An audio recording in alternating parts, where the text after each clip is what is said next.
നമ്മളെ കയ്യിലൊരു ഭണ്ഡാരം ഉണ്ടെന്ന് സങ്കല്പിക്കുക. ഒരു കൊല്ലത്തിന് മേലെയായി ആ ഭണ്ഡാരം തുടങ്ങിയിട്ട് നമുക്കാണെങ്കിൽ അർജന്റായിട്ട് ഒരു 50,000 രൂപ ആവശ്യമുണ്ട്. അപ്പൊ ആരോ പറഞ്ഞു, നീ എന്തിനാ ഈ ടെൻഷൻ അടിക്കണത്, നിന്റെ ഭണ്ഡാരം തന്നെ പൊളിച്ചാ പോരെയെന്ന്. നമ്മൾ പറഞ്ഞു അതില് 50,000 ഉണ്ടാവില്ല. അയാള് നമ്മൾ തമ്മിൽ ഒരു വാശി പുറത്ത് ഭണ്ഡാരം പൊളിച്ചു നോക്കി. അയാൾ പറഞ്ഞു 50,000 മേലൊക്കെ ഉണ്ടാവും, കാരണം നീ കുറെ തവണ അതിൽ ക്യാഷ് ഇട്ട കഥ നമ്മളോട് തന്നെ പറഞ്ഞിട്ടുണ്ടല്ലോ എന്ന് പറഞ്ഞ് ഒരു ചാലഞ്ച് എന്ന അർത്ഥത്തിൽ ഭണ്ഡാരം പൊളിച്ചു നോക്കുമ്പോ കിട്ടിയ ക്യാഷ് 1,30,000 രൂപ. നമുക്ക് ഭയങ്കര സന്തോഷമായിരിക്കും. എന്താണ് ശരിക്കും ഇപ്പൊ ഇവിടെ സന്തോഷിക്കാൻ വക ഉണ്ടായത്? ഭയങ്കരമായിട്ട് സന്തോഷിക്കാൻ മാത്രം ഇപ്പൊ എന്താ വക? നമ്മൾ തന്നെ ഈ 1,30,000 രൂപ അതിലിട്ടത്, വേറെ ഒരാൾ 5 പൈസ ഇട്ടിട്ടില്ല. അപ്പൊ നമ്മൾ ഇട്ട ആ ക്യാഷ് അവിടെ തന്നെ ഉണ്ട് എന്നുള്ളതിൽ ഇപ്പൊ എന്താ സന്തോഷിക്കേണ്ടത്? ഇപ്പൊ ഞാൻ കയ്യിൽ കെട്ടിയിരിക്കുന്ന വാച്ച് പ്രസംഗം കഴിയുമ്പോഴേക്ക് കയ്യിൽ തന്നെ ഉണ്ട്, അതുകൊണ്ട് ഇപ്പൊ സന്തോഷം ഉണ്ടാവും. ഞാൻ വെച്ച ക്യാഷ് ഭണ്ഡാരത്തിലുണ്ട്. പിന്നെ എങ്ങനെയാ സന്തോഷിക്കാനുള്ള കാരണം എന്ന് പറഞ്ഞാല് നമ്മൾ അത്ര പ്രതീക്ഷിച്ചിട്ടില്ല എന്നുള്ളതാണ്. അപ്രതീക്ഷിതമായി ഇത്രയും വലിയ സംഖ്യ കിട്ടിയപ്പോ സ്വന്തം പണമാണെങ്കിലും നമുക്ക് വലിയ ഹാപ്പി ഉണ്ടാവും. ഇതേപോലെ സരിയു സിഖ്തി റളിയല്ലാഹു അൻഹു പറയാണ്, നിന്റെ ഖബർ എന്ന ഒരു ലോകത്തെ നീ ഭണ്ഡാരായിട്ട് സങ്കല്പിക്കുക.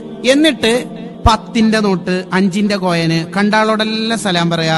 ആരെങ്കിലും സലാം പറഞ്ഞ വഅലൈക്കും അസ്സലാം എന്ന് മാത്രം പറയുന്നതിന് പകരം റഹ്മത്തുള്ളാന്ന് കൂടി കൂട്ടിയിട്ട് 20 നോട്ട് ഇടുക. ഇനി ബറക്കാത്തും കൂടി കൂട്ടിയിട്ട് 30 ആക്കുക. ഡെയിലി കുറെ സലാത്ത് എല്ലിയിട്ട് 2000 നോട്ട് ഇടുക. പിന്നെ ആരെങ്കിലുമൊക്കെ പാവപ്പെട്ടവര് നമ്മുടെ കൂട്ടുകാരിൽ ഉണ്ടെങ്കിൽ അവരെയൊക്കെ സഹായിച്ചിട്ട് 2000 കുറെ നോട്ടിടുക. ഇങ്ങനെ നമ്മളെ ഖബറിനെ ഭണ്ഡാരായി സങ്കല്പിച്ച് ഒരുപാട് നന്മ അവിടെ ഇൻവെസ്റ്റ് ചെയ്യും. എന്നിട്ട് അവസാനം ഖബർ എന്ന ഭണ്ഡാരം പൊളിക്കുന്ന ദിവസം, നമ്മൾ മരിക്കുന്ന ദിവസം കാണുമ്പോ തന്നെ ഭയങ്കര സന്തോഷം ഉണ്ടാവും. അപ്പോഴാണ് ഒരു വെളുത്ത മനുഷ്യൻ ഖബറിന്റെ ഉള്ളിൽ നിന്ന് പുറത്തേക്ക് വരും. അപ്പൊ മയ്യത്ത് ചോദിക്കും, എത്ര നിങ്ങളാരാ? അന അമലുക സ്വാലിഹ്, നീ ചെയ്ത നല്ല കർമ്മങ്ങളാണ് അഥവാ സൽക്രമങ്ങളാണ് ഞാൻ എന്ന് പറഞ്ഞിട്ട് പരിചയപ്പെടുത്തും. ഇങ്ങനെ നമുക്ക് ഖബറിനെ ഭണ്ഡാരായിട്ട് സങ്കല്പിച്ചിട്ട് ഖബർ പ്രകാശിപ്പിക്കാൻ പറ്റിയ 3 കർമ്മങ്ങളെ കുറിച്ചാണ് ഇന്നത്തെ എപ്പിസോഡിൽ പറയുന്നത്. എല്ലാവരും ജീവിതത്തിൽ ഇത് നിർബന്ധ ബുദ്ധിയ ശീലമാക്കണം. അള്ളാഹു തൗഫീഖ് ചെയ്യട്ടെ. 1, എല്ലാ ദിവസവും മഗ്‌രിബിന് ശേഷം, മഗ്‌രിബിന്റെ ഇശാഇന്റെ ശേഷം ആവലാണ് നല്ലത്, ഉറങ്ങണതിന് മുമ്പ് ആയാലും മതി, സൂറത്തുൽ മുൽക്ക് പാരായണം ചെയ്യുക. അഥവാ നമുക്കൊക്കെ അറിയുന്ന പോലെ തബാറക സൂറത്ത് പാരായണം ചെയ്താല് ഖബർ പ്രകാശിക്കും. ഖബറിനെ നമുക്ക് സന്തോഷമുള്ള വീടായിട്ട് നമുക്ക് മാറ്റാൻ കഴിയും. സൂറത്തുൽ മുൽക്ക് നിത്യമായി പാരായണം ചെയ്യണം. ഇനി എന്തെങ്കിലും ക്ഷീണം കൊണ്ടോ മറ്റോ ഉറങ്ങിപ്പോയാല് രാവിലെ ഓതിയാൽ മതി. അതിന്റെ അർത്ഥം എപ്പോഴും ക്ഷീണം കൊണ്ട് അർണം കൊണ്ട് ഉറങ്ങണ്ട, നമ്മള് രാത്രി തന്നെ ഓതണം. മുത്തുനബി സല്ലല്ലാഹു അലൈഹി വസല്ലമ തങ്ങള് തബാറക സൂറത്ത് ഓതാതെ ഉറങ്ങാറില്ലായിരുന്നു എന്ന് ഹദീസിലുണ്ട്. നബി സല്ലല്ലാഹു അലൈഹി വസല്ലമ തങ്ങളെ ഇഷ്ടപ്പെടുന്ന നമുക്ക് അങ്ങനെ ഒരു ശീലം ഉണ്ടാവണം.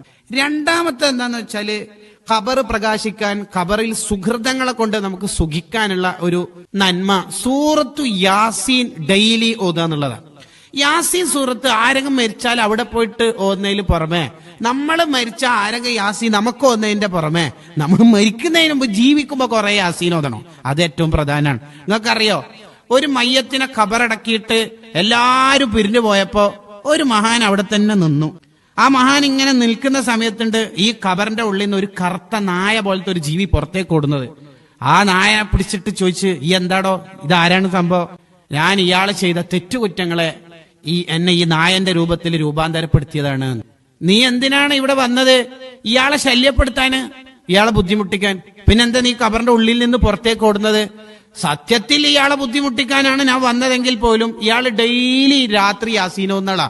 ആ യാസീൻ ഓതുന്ന ആൾ എന്ന നിലയിൽ ഇയാൾക്ക് ഒരു സുന്ദരനായ രൂപം യാസീന്റെ രൂപത്തിലേക്ക് വന്നിട്ട് എന്നെ ഓടിച്ചു, അയാൾക്ക് ഇപ്പൊ സുഖാണ്. സൂറത്തു യാസീന്റെ ബർക്കത്തുണ്ട് നിങ്ങൾക്ക്. സൂറത്തു യാസീന് ആരെങ്കിലും മരിച്ചാൽ മാത്രം ഓതേണ്ട സൂറത്താന്ന് നമ്മൾ വിചാരിച്ചു പോകരുത്. അത് ഓതണം, അത് സുന്നത്താണ്, അത് വലിയ കൂലിയുള്ള കാര്യമാണ്. എന്നാലും നമ്മുടെ ജീവിതത്തിൽ എപ്പോഴും യാസീൻ ഓതണം. ഒരു യാസീൻ ഓതിയാല് 10 ഖത്മ് തീർത്ത കൂലിയ. 10 ഖത്മ് ഒന്നിച്ച് തീർക്കാൻ നമുക്ക് ഏതായാലും കഴിയൂല. 10 ഖത്മ് തീർത്ത കൂലിയാണ് ഒരു യാസീൻ ഓതിയാൽ.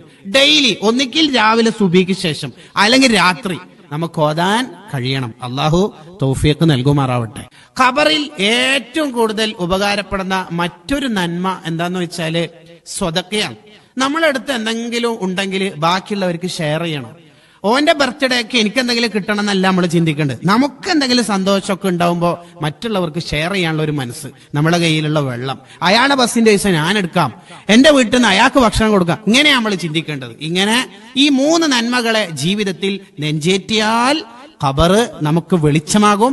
നാളെ ആഖിറത്തിലേക്ക് പോകുന്ന ആദ്യത്തെ എക്സാം ഹാളിൽ, പരീക്ഷാ ഹാളാകുന്ന ഖബർ വിജയിച്ചു കഴിഞ്ഞാൽ ഫമാ ബഅദഹു ഐസർ, ബാക്കിയെല്ലാം ഈസി ആയിരിക്കും.